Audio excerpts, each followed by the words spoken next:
Hello dear student, कैसे आप लोग। तो आज मैं स्टार्ट करने जा रहा हूँ इलेक्ट्रोस्टैट का लेक्चर नंबर 11 और इस वीडियो लेक्चर में मैं डिस्कस करूँगा work done in a rotating a dipole in a uniform electric field. Then हम लोग सम बेसिक क्वेश्चन सॉल्व करेंगे और कंसेप्चुअल क्वेश्चन भी सॉल्व करेंगे जो आपके बेस को स्ट्रॉन्ग कर देगा।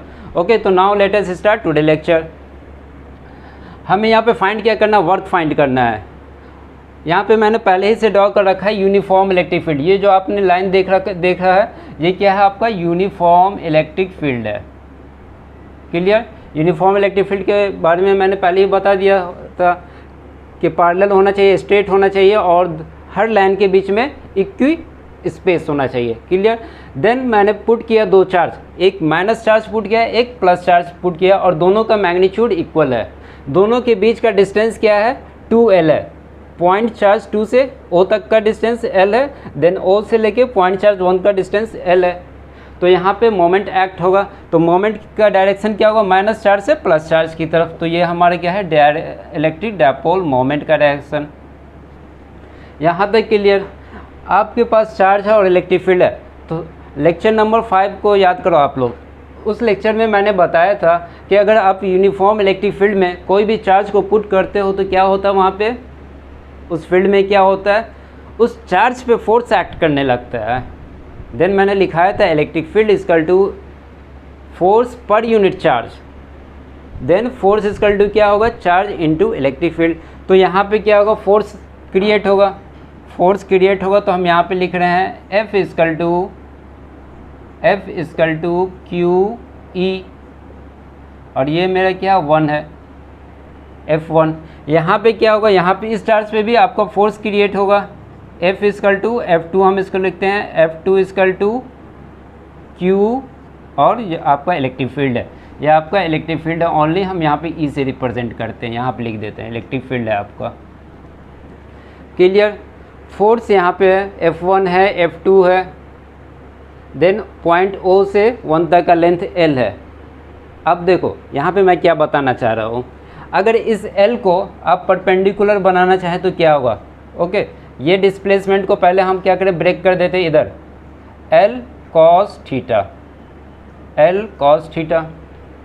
इस ये वाली डिस्प्लेसमेंट को इधर हम ब्रेक कर रहे हैं, ये वाली डिस्टेंस को इधर ब्रेक करेंगे तो क्या होगा, L sin theta. Clear.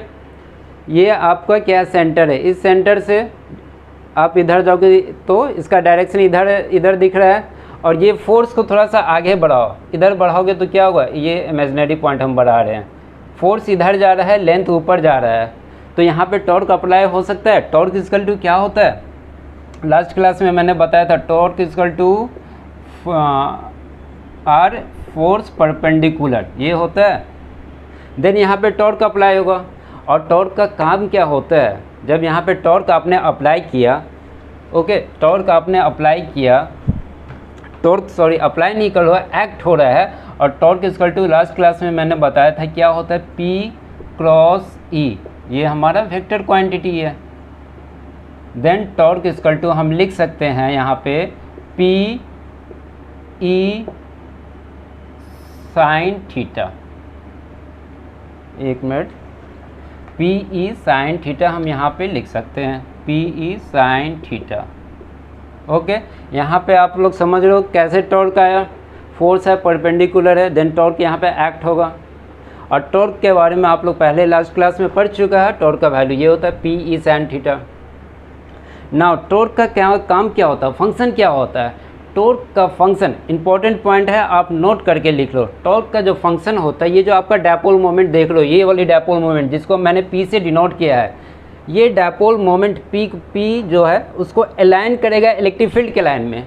Okay, जैसे सपोज करो ये आपका इलेक्ट्रिक फील्ड है, तो टॉर्क का जो फंक्शन होगा, अगर डायपोल मोमेंट इस तरह है, ये है, तो टॉर्क का फंक्शन जो होगा ये मूव करके यहाँ अलाइन करने का कोशिश करेगा, ये P को अलाइन करेगा E के साथ। क्लियर। टॉर्क का फंक्शन क्लियर होगा, ये नोट करके लिख लीजिए। एक ये क्वेश्चन आ सकता है आपके एग्ज़ाम में, आ नहीं सकता है, 100% चांस होता है आने का। टॉर्क का फंक्शन समझ लिया आप लोग ने। अब आपको यहाँ पे वर्क फाइंड करना है, तो वर्क कैसे फाइंड करेंगे, हम यहाँ पे करेंगे क्या, ये जो आपका इलेक्ट्रिक डायपोल मोमेंट जो मोमेंट है और टॉर्क क्या कर रहा है, इसे अलाइन करना चाह रहा है इलेक्ट्रिक फील्ड में। तो हम इस पर ट्विस्ट करेंगे, इस पर वर्क करेंगे, अगेंस्ट द टॉर्क करेंगे। ये आपका मोमेंट है, ठीक है। θ1 से अभी θ1 एंगल बना रहा है P और E के बीच में। हम इस पर वर्क लगा के क्या कर रहे हैं, इस पर वर्क लगाया और स्मॉल, ये आपका P है, ये भी P है, स्मॉल dθ या एंगुलर डिस्प्लेसमेंट, जैसे हम θ2 कर रहे हैं, θ2 डिस्प्लेस किया। ओके, ये इधर आना चाह रहा है बट वर्क हम किए इसके अगेंस्ट, तो वो वर्क हमें फाइंड करना है। कंसेप्ट है यहाँ पे आपको समझना है, वर्क आखिर आया कहाँ से, वर्क हम फाइंड कैसे करेंगे। ओके, देन वर्क फाइंड करने के लिए हम क्या करेंगे, वर्क का फॉर्मूला क्या होता है, फोर्स इनटू डिस्प्लेसमेंट होता है। अगर हम रोटेशनल मोशन में की बात करें तो क्या यहाँ पे रोटेशन हो रहा है, रोटेट कर रहा है, ये रोटेट इधर करना चाहता है वर्क हम, बट हम वर्क क्या कर रहे हैं, अगेंस्ट द टॉर्क कर रहे हैं। Then work equal to tau into theta, force के जगह पे टॉ लिखे हैं और लीनियर डिस्प्लेसमेंट की जगह पे एंगुलर डिस्प्लेसमेंट लिखे हैं। क्लियर। अब यहाँ पे क्या हो रहा है, स्मॉल वर्क हो रहा है, यहाँ पे हम स्मॉल वर्क कर रहे हैं। ओके, यहाँ पे हम नहीं शो कर सकते क्योंकि ये डायग्राम थोड़ा कॉम्प्लिकेटेड हो जाएगा। हम यहीं पे शो कर रहे हैं और इसका एंगल का डायरेक्शन क्या होगा, इस तरह होगा। एंगल का डायरेक्शन ध्यान से देखोगे आप लोग, ये रहा एंटी क्लॉकवाइज में, ये क्लॉकवाइज में जा रहा है और ये एंटी क्लॉकवाइज में एंगल का डायरेक्शन होगा θ2। क्लियर यहाँ तक। देन यहाँ पे क्या हो रहा है, स्मॉल वर्क हो रहा है, तो स्मॉल वर्क को हम लिख सकते हैं dw टॉ dθ। समझ में आया ये इक्वेशन, ये इक्वेशन समझ में आ गया। अब इस इक्वेशन को हम यहाँ पे पुट कर रहे हैं, d क्या निकाला मैंने, dw equal to tau dθ। Tau का वैल्यू क्या होता है, P E sine theta, put कर देंगे टॉ के जगह पे, P E sine theta into D theta. Clear यहाँ तक, यहाँ तक क्लियर। अब आपको क्या करना है, ये तो स्मॉल वर्क के लिए आपको ये क्या स्मॉल वर्क है, यहाँ पे हम लिख देते हैं स्मॉल वर्क है। आपको फाइंड क्या करना है, टोटल वर्क क्या फाइंड करना है। ये आ रहा है इधर बट वर्क जो लग रहा है टॉर्क के अगेंस्ट, ये इधर अगेंस्ट काम कर रहा है। देन टोटल वर्क कहाँ से कहाँ तक हुआ, θ1 से θ2। अब टोटल वर्क फाइंड करने के लिए हम क्या करेंगे, इंटीग्रेट कर देंगे। तो dw का हम क्या करेंगे, इंटीग्रेशन करेंगे, dw का इंटीग्रेशन करेंगे और इसका इंटीग्रेशन करेंगे, P E sine theta into D theta. Clear. यहाँ पे मैंने पॉइंट लिख दिया, now we turn dipole moment opposite side, then we have done some work against torque. Okay, ये दोनों पॉइंट मैंने लिख दिया, आप लोग राइट कर लेना। Then small work equal to मैंने लिखा P E sine theta D theta integration.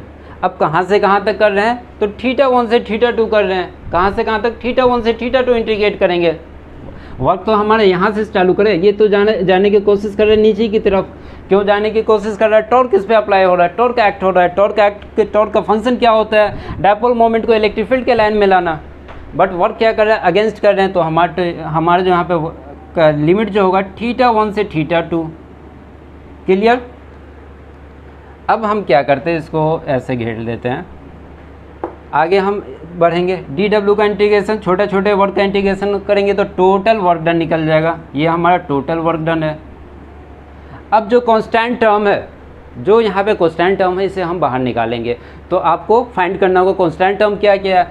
देखो, ये इलेक्ट्रिक डायपोल मोमेंट है। Electric dipole moment equal to क्या होता है, P इक्वल टू, यहाँ पे लिख ले, P इक्वल टू Q2L। अब देखो, तो चार्ज आपका कांस्टेंट है, दोनों चार्ज का मैग्नीट्यूड सेम है तो कांस्टेंट है। लेंथ देखो 2L, ये भी क्या है, कांस्टेंट है। यहाँ दोनों चार्ज के बीच का डिस्प्लेसमेंट लेंथ क्या है, डिस्प्लेसमेंट या लेंथ 2L है, वो भी वैरी नहीं हो रहा है देन इसे हम कह सकते हैं कांस्टेंट। तो P आपका कांस्टेंट टर्म है, तो हम इसे बाहर लिख लेते हैं। अब देखते हैं नेक्स्ट टर्म क्या हो सकता है कांस्टेंट। ये क्या आपका इलेक्ट्रिक फील्ड है, यूनिफॉर्म इलेक्ट्रिक फील्ड है। यहाँ पे क्लियर दिया हुआ है यूनिफॉर्म इलेक्ट्रिक फील्ड, तो ये तो कांस्टेंट है ही। तो E बाहर निकाल लेते हैं। लेफ्ट क्या रह गया हमारा, लेफ्ट क्या रह गया, only sine theta, sine theta का इंटीग्रेशन कर दो, क्या हो जाएगा साइन थीटा का इंटीग्रेशन? साइन थीटा का इंटीग्रेशन बताते जाओ, माइनस कॉस थीटा होता है, P E integration of theta 1 to theta 2। एक मिनट यहीं पे हम इंटीग्रेट कर देते हैं, P E minus cos theta sine theta का इंटीग्रेशन थीटा 1 थीटा 2। अब यहाँ पे पुट कर देंगे अपर लिमिट और लोअर लिमिट पुट करेंगे, P E minus cos theta 2 minus, पहले से यहाँ पे माइनस है तो माइनस लिखेंगे, और क्या होता है minus cos theta 1। Then work done equal to हमारा होगा P E cos theta 1 minus cos theta 2। ये आपका एक खूबसूरत सा रिलेशन निकल गया जो आसानी से आप फाइंड कर लिए। अब इसके ऊपर बेस्ड क्वेश्चन आएगा तो आप आसानी से बना लोगे। ओके, तो अब हम इसके ऊपर कुछ केस है, इंपॉर्टेंट केस, वो हम बनाएंगे। ओके, तो नेक्स्ट स्टेप में हम लोग डिफरेंट केस समझते हैं। तो फर्स्ट ऑफ ऑल आपको दिया हुआ यहाँ केस 1 में यूनिफॉर्म इलेक्ट्रिक फील्ड है। ओके, डायपोल मोमेंट पी है, डायपोल मोमेंट इसका पी है। ओके, देन केस 1 में दिया हुआ theta 1 equal to 0, theta 2 equal to 0, और ये थीटा किसके किसके बीच का एंगल है? तो इलेक्ट्रिक डायपोल मोमेंट और इलेक्ट्रिक फील्ड के बीच का एंगल होता है थीटा, जो हम लास्ट क्लास में बता चुके हैं। तो यहाँ केस 1 में दिया है थीटा 1 इक्वल टू 0। इनिशियली आपका जो डायपोल मोमेंट है और इलेक्ट्रिक फील्ड के बीच का एंगल क्या होगा? 0 है, 0 है, यानी कि ये आपका इलेक्ट्रिक डायपोल मोमेंट है और ये आपका इलेक्ट्रिक फील्ड है, दोनों के बीच का एंगल क्या है? 0। थीटा 2 आफ्टर वर्क करने के बाद भी इसका क्या है? दोनों के बीच का एंगल 0 है, यानी कि इस पर कोई वर्क हुआ ही नहीं अभी भी। सेकेंड केस में भी क्या है आपका डायपोल मोमेंट और इलेक्ट्रिक फील्ड के बीच का एंगल 0 है। यहाँ पे थीटा इनिशियली 0 और थीटा 2 फाइनली 0, यानी कि इस पर कोई वर्क हुआ ही नहीं। इलेक्ट्रिक फील्ड अलाइन है, सॉरी डायपोल मोमेंट अलाइन है किसके साथ? इलेक्ट्रिक फील्ड के साथ। यहाँ पे वर्क हुआ ही नहीं, यानी कि वर्क डन 0 होगा। आपको डायग्राम से भी पता चला वर्क डन 0 है। अब इस फार्मूला में पुट करके देखते हैं। तो वर्क डन का फार्मूला आपने क्या निकाला था? P E cos theta 1 minus cos theta 2। Okay, तो यहाँ पे हम वैल्यू लिख रहे हैं, P into E cos theta 1 क्या है? 0। कॉस 0 क्या होता है आपका? 1 होता है, माइनस आफ्टर वर्क करने के बाद थीटा 2 का वैल्यू कितना है? 0 है। देन कॉस 0 इक्वल टू क्या होता है? 1 होता है। 1 माइनस 1 क्या होगा? 0। तो work done equal to 0। Diagram से भी आपको पता चल रहा है कि वर्क डन यहाँ पे 0 हो रहा है, और मैथमेटिकली एक्सप्रेशन से भी आपने फाइंड किया वर्क डन इक्वल टू 0। ये रहा आपका केस 1। सेकेंड केस में हम, ये रहा केस 1। सेकेंड केस में हम लोग क्या देख रहे हैं? थीटा 1 इक्वल टू 0 इनिशियली में लिख यहाँ पे ड्रॉ कर देते हैं। ये आपका इलेक्ट्रिक फील्ड और डायपोल मोमेंट क्या है? इलेक्ट्रिक डायपोल मोमेंट ये रहा P। दोनों के बीच का angle theta 1 equal to 0। Okay, अब इस पे वर्क हो रहा है। देन थीटा 2 कहाँ पहुँच रहा है? 90 डिग्री। काम इस पे डायपोल मोमेंट को मूव करके, ये डायपोल मोमेंट मूव करके कहाँ चला गया? ये मूव करते करते 90 डिग्री पे चला गया। ये रहा 90 डिग्री, और ये आपका रहा थीटा 2। दिख रहा है क्लियर? इनिशियल में आपका P डायपोल मोमेंट क्या है? इलेक्ट्रिक फील्ड के साथ अलाइन है। फाइनली जब इस पे वर्क हुआ, देन आपका डायपोल मोमेंट यहाँ पे आ गया, और दोनों के बीच का एंगल जिसे थीटा 2 हम कह रहे हैं वो क्या है? 90 डिग्री। देन हम फाइंड करते हैं इसका वर्क डन। यहाँ पे तो क्लियर है कि इसमें वर्क हो रहा है। तो वर्क डन का फॉर्मूला मैंने पहले से लिख रखा, work done equal to P E cos theta 1 minus cos theta 2। यहाँ पे वैल्यू पुट करते हैं। Work done equal to P into E cos theta 1 0। Cos 0 क्या होता है? 1 होता है। कॉस 90 क्या होता है? 0 होता है। वैल्यू हमारा क्या रहा है? Work done equal to P into E, यानी कि यहाँ पे वर्क डन हो रहा है। इस तरह एग्जाम में आएगा। यहाँ पे हम केस बना रहे हैं। एग्जाम में 100% ये सब क्वेश्चन आने वाला है। कंसेप्ट आपको समझना है। इलेक्ट्रिक फील्ड के साथ इनिशियल पोजीशन में मोमेंट का डायरेक्शन देखो, और एंगल क्या बना रहा है, फाइनल में क्या बना रहा है, यहाँ पे क्या बना रहा है, ये समझना आप लोग को। बाकी तो फार्मूला दिया, फार्मूला में आप लोग वैल्यू पुट करोगे और आंसर फाइंड कर लोगे, लेकिन कंसेप्ट समझना ज़रूरी है ताकि क्वेश्चन आप डिफरेंट तरह का क्वेश्चन आप आसानी से सॉल्व कर लोगे, कंसेप्ट क्लियर होना चाहिए। ओके, थर्ड केस में क्या है आपका θ10 θ2 180 डिग्री, ये आपका इलेक्ट्रिक फील्ड है, ई इलेक्ट्रिक फील्ड है।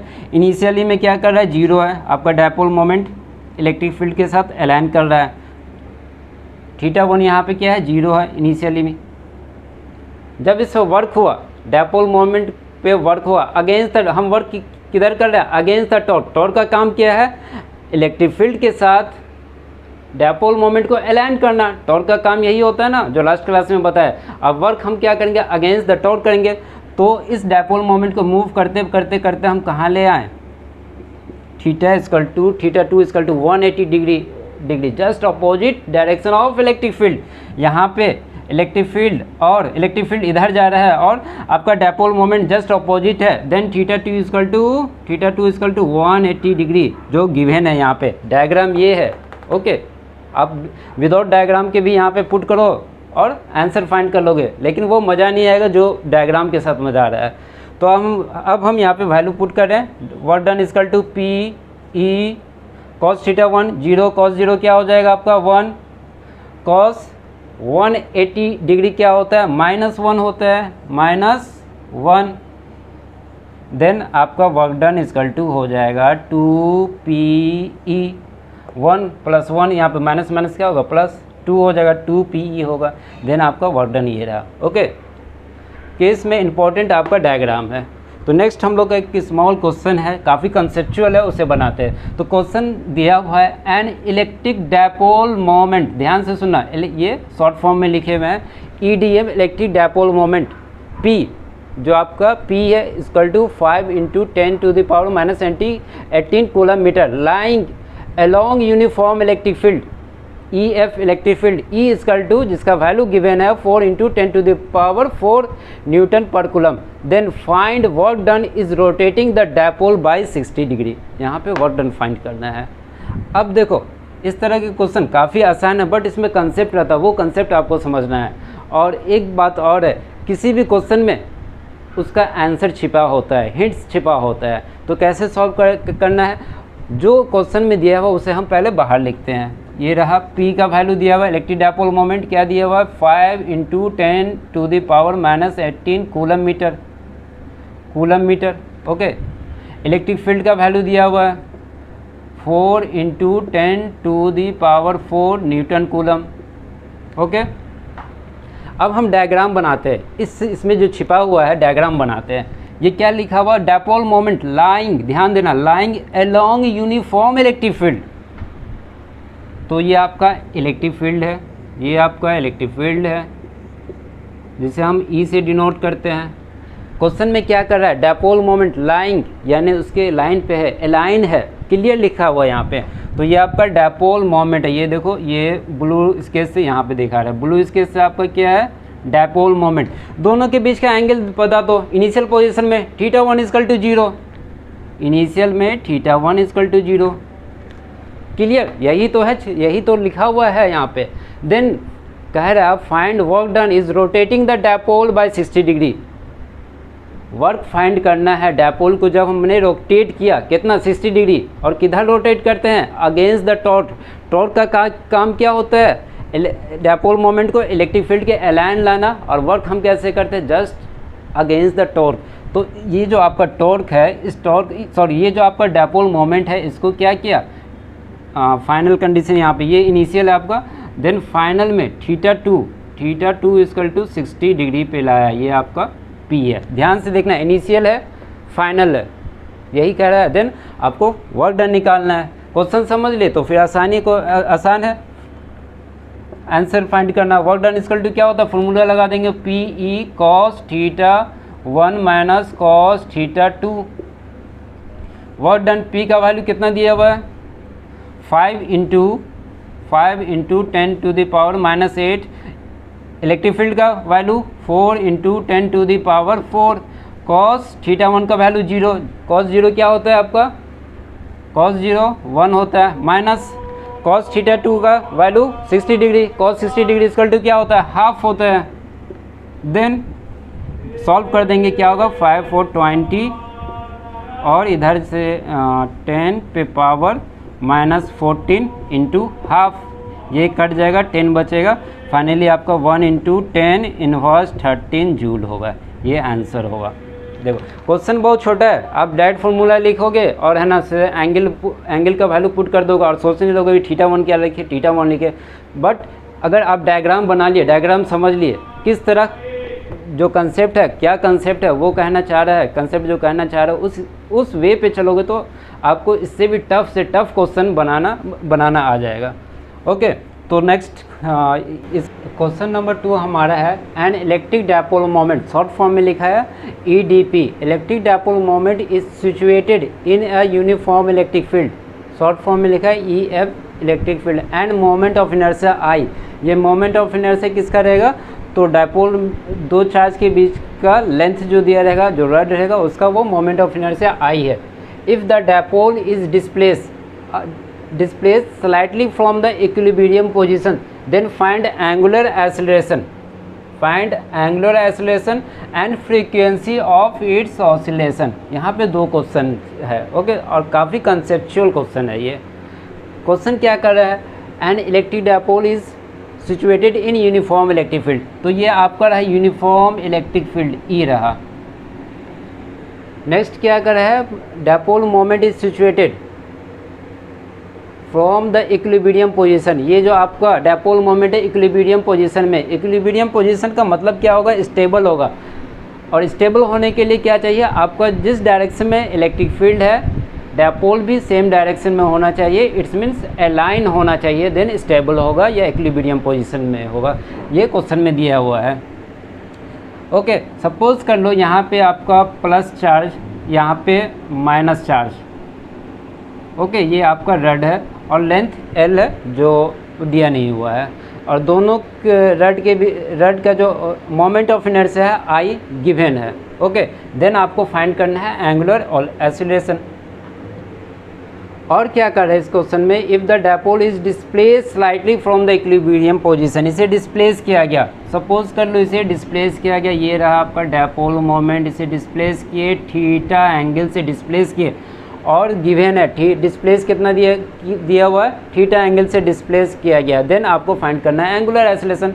तो कैसे फाइंड करेंगे, फर्स्ट ऑफ ऑल यहाँ पे इस दोनों के चार्ज के दो चार्ज है, ये आपका इलेक्ट्रिक डायपोल मोमेंट है, तो यहाँ पे टॉर्क होना ही होना है, क्योंकि टॉर्क का काम होता है इलेक्ट्रिक डायपोल मोमेंट को इलेक्ट्रिक फील्ड के अलाइन में, तभी तो ये इक्विलिब्रियम पोजीशन में। तो टॉर्क का फार्मूला याद करो, क्या होता है टॉर्क का formula, torque equal to P cross E, ये भी वेक्टर, ये भी वेक्टर, ये भी वेक्टर।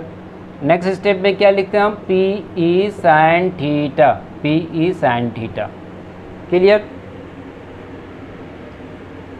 थीटा गिवन है, थीटा एंगल से डिस्प्लेस है, यहाँ पे पुट कर दिया। आपका electric dipole moment P given है, P पुट कर दिया। यूनिफॉर्म इलेक्ट्रिक फील्ड E है, वो भी मैंने यहाँ पे पुट कर दिया। ये गिवन है, ये गिवन है, PE साइन थीटा। अब क्या करना है, आप लोगों ने 11th क्लास में पढ़ा होगा, रोटेशनल मोशन या सर्कुलर मोशन में टॉर्क के बारे में पढ़ा होगा। क्या पढ़ा है, torque equal to I alpha, torque equal to I alpha होता है। वेयर I क्या होता है आपका, टॉर्क इक्वल टू, यहाँ पे हम लिख लेते हैं torque equal to I alpha, where I moment of inertia, alpha angular acceleration, ये होता है आपका एंगुलर एक्सीलरेशन। थोड़ा सा आप लोग को बैक जाना पड़ेगा 11th क्लास में। ओके, तो इस फार्मूला को हम यहाँ पे लिख रहे हैं।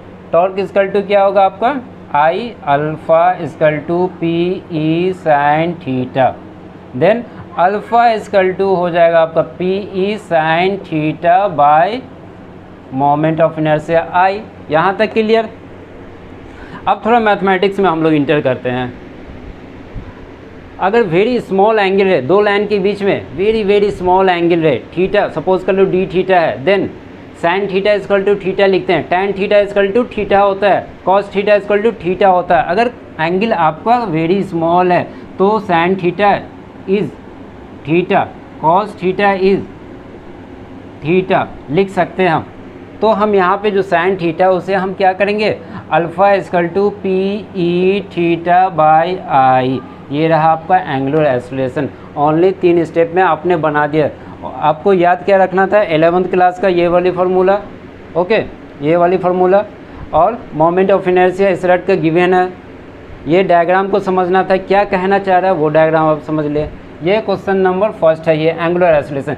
सेकेंड क्वेश्चन में क्या कर रहा है, frequency of its oscillation omega find करने के लिए कह रहा है। फ्रीक्वेंसी आपको अगेन 11th क्लास में जाना पड़ेगा।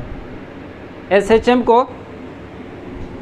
को रिमेंबर कीजिए। एसएचएम का कंडीशन क्या था, फर्स्ट कंडीशन, फोर्स जो होता है डायरेक्टली प्रोपोर्शनल टू -x, और ये x क्या होता था, मीन पोजीशन से एक्सट्रीम पोजीशन के बीच का डिस्प्लेसमेंट। फोर्स इधर लग रहा है और डिस्प्ले फोर्स अपोजिट लग रहा है, डिस्प्लेस अपोजिट हो रहा है, देन हम लोग माइनस का यूज़ करते थे। अगर हम इसे रोटेशन में अप्लाई करें तो क्या होगा, फोर्स की जगह पे हम टॉर्क रखेंगे और x की जगह पे क्या रख सकते हैं, माइनस थीटा एंगुलर डिस्प्लेसमेंट रखेंगे। डी थीटा हमारा क्या है, यहाँ क्या है, एंगुलर डिस्प्लेसमेंट है, angular displacement. Clear. Second condition क्या था, ये फर्स्ट कंडीशन था। सेकेंड कंडीशन क्या था आपका एसएचएम में, जो एक्सेलरेशन है वो एक्सेलरेशन इक्वल टू -ω²x आया याद। देन अगर हम इसे रोटेशनल में अप्लाई करें तो क्या होगा, ए के जगह पे एंगुलर एक्सेलरेशन अल्फ़ा होगा, ये तो हमारा साइक्लिक फ्रीक्वेंसी, तो -ω² लिख सकते हैं। एक्स के जगह पे एंगुलर डिस्प्लेसमेंट थीटा हम लिखेंगे, यहाँ पे थीटा लिखेंगे। क्लियर। क्लियर यहाँ तक, ये समझ में आ गया। अब इसको वन साइड रखो। अब यहाँ पे आते हैं हम, अब यहाँ पे फिर से आते हैं। टॉर्क तो लग रहा है आपको पता है, तो टॉर्क इक्वल टू क्या होता है, P E sine theta. Clear. Torque का formula I equal to alpha, I equal to alpha. I क्या है, moment of inertia, moment of inertia I given है, इसको भी हम कर दें। दो चार्ज, ये जो आपका दो चार्ज है, दो चार्ज है, दोनों के बीच का लेंथ अगर 2l है तो हम इस रड का मोमेंट ऑफ इनर्शिया आई जो क्वेश्चन में दिया हुआ है, आई अल्फ़ा इक्वल टू, आप यहाँ पे लिख रहे हैं P E sine theta. Alpha का वैल्यू आपने फाइंड किया एसएचएम के थ्रू, -ω² थीटा, तो हम यहाँ पे लिखेंगे आई अल्फ़ा के जगह पे -ω² थीटा। अब यहाँ से एक मिनट, ये कंसेप्ट यहाँ पर आ गया। P का वैल्यू गिवन है, इलेक्ट्रिक फील्ड का वैल्यू गिवन है साइन थीटा। ओके। टॉर्क का काम क्या होता है, कई बार मैंने बताया, इलेक्ट्रिक फील्ड के अलाइन डायपोल मोमेंट को लाना क्लॉकवाइज में। बट क्वेश्चन में क्या कर रहा है, if the dipole is displace slightly from the equilibrium position, हम क्या कर रहे हैं, डिस्प्लेस कर रहे हैं इक्विलिब्रियम पोजीशन, तो इधर एंटी क्लॉकवाइज में किया, एंटी क्लॉकवाइज में किया जा रहा है इधर, बट हमने एंटी क्लॉकवाइज में थीटा को डिस्प्लेस किया, तो हम इसे क्या लेंगे, अपोजिट डायरेक्शन में जा रहा है तो माइनस थीटा यहाँ पे लिखेंगे। क्या लिखेंगे, माइनस थीटा। किसी को कोई आपत्ति, कोई आपत्ति नहीं होना चाहिए। फिर अगेन मैथमेटिक्स का कंसेप्ट लगाओ, sine theta equal to very small angle है theta, cos theta equal to theta, sine minus theta equal to minus theta. तो यहाँ पे हम लिखेंगे P E minus theta, then I ω² theta minus P E theta, minus minus cut जाएगा और क्या कटने वाला है, ये आपका एंगल कैंसिल हो जाएगा। तो अब ओमेगा का वैल्यू निकालना है, ये cyclic frequency, ω² equal to P E by I, then omega equal to √अंडर पी ई बाई आई। ये रहा आपका साइक्लिक फ्रीक्वेंसी। 3 से 4 स्टेप में बन गया। आपको सिर्फ एसएचएम का कंसेप्ट आना चाहिए और ये डायग्राम समझ में आना चाहिए। और first of all most important thing, question के अंदर जो भी दिया हुआ है हिंट्स, इस आंसर का हिंट्स, वो हिंट्स को आपको निकालना होगा तभी क्वेश्चन बनेगा। ओके, आप लोग इसे पॉज करके लिख ले, देन हम क्वेश्चन नंबर 3 करते हैं। तो इसे हम रब कर रहे हैं, इसे आप लोग पॉज करके लिखें पहले। क्वेश्चन नंबर 3 क्या कह रहा है, क्वेश्चन नंबर 3 काफ़ी आसान है, आप लोग बना भी लिए होंगे। इलेक्ट्रिक डायपोल मोमेंट P से डिनोट किए हुए हैं और इसका वैल्यू कितना है 4 × 10 inverse 9 coulomb metre is align at 30 degree with the direction of uniform electric field E equal to 5 × 10⁴ newton coulomb. Find torque and direction भी आपको फाइंड करना है एंड डायरेक्शन। क्लियर। अब जो क्वेश्चन में दिया हुआ आपको लिखना होगा पहले E का value, first of all P का वैल्यू लिखते हैं 4 × 10 इनवर्स 9 कूलम मीटर। E का वैल्यू दिया हुआ है, E का वैल्यू 5 × 10⁴ न्यूटन कूलम। क्लियर। अब क्या करो, आप डायग्राम बनाओ। क्या डायग्राम बन सकता है? यूनिफॉर्म इलेक्ट्रिक फील्ड ड्रा करो। यहाँ पे मैंने डायग्राम ड्रा किया, यूनिफॉर्म इलेक्ट्रिक फील्ड है आपका। ओके, ये आपका यूनिफॉर्म इलेक्ट्रिक फील्ड है। Then dipole moment is align at 30 degree.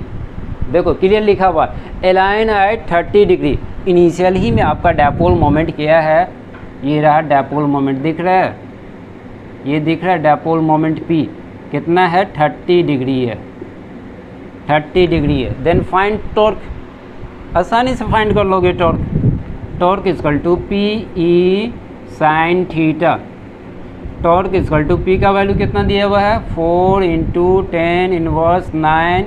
E का वैल्यू कितना दिया हुआ 5 × 10⁴। साइन थीटा का वैल्यू 30 साइन यहाँ पे 30। क्लियर। टॉर्क इक्वल टू 20, ये इधर गया तो क्या हुआ -5 साइन 30 हाफ कट जाएगा, 10 बचेगा। टॉर्क इक्वल टू क्या हो जाएगा 1 × 10 इनवर्स 4। ये आपका टॉर्क रहा, टॉर्क का वैल्यू। देन डायरेक्शन कैसे फाइंड करेंगे? काफ़ी आसान है डायरेक्शन फाइंड करना। टॉर्क इक्वल टू क्या होता है P × E, P × E, P × E vector form apply कर दो। वेक्टर फॉर्म P × E आपका ये इलेक्ट्रिक फील्ड है, ये आपका इलेक्ट्रिक डायपोल मोमेंट है। P × E ऐसे करेंगे, P से E की तरफ चलेंगे, P से E की तरफ, तो इधर हमारा डायरेक्शन होगा क्या है क्लॉकवाइज। क्या है डायरेक्शन टॉर्क का? क्लॉकवाइज डायरेक्शन है, दिख रहा है ना इधर, ये आपका डायरेक्शन टॉर्क का क्लॉकवाइज डायरेक्शन है। P × E चल दो, डायरेक्शन आप फाइंड कर लोगे। ये डायरेक्शन क्या है क्लॉकवाइज। क्लियर। तो स्टूडेंट, माय डियर स्टूडेंट, आज की क्लास हम यहीं पे एंड करते हैं। नेक्स्ट क्लास में आपके लिए वेरी इंटरेस्टिंग टॉपिक लेके आने वाला हूँ। Okay, thank you dear student.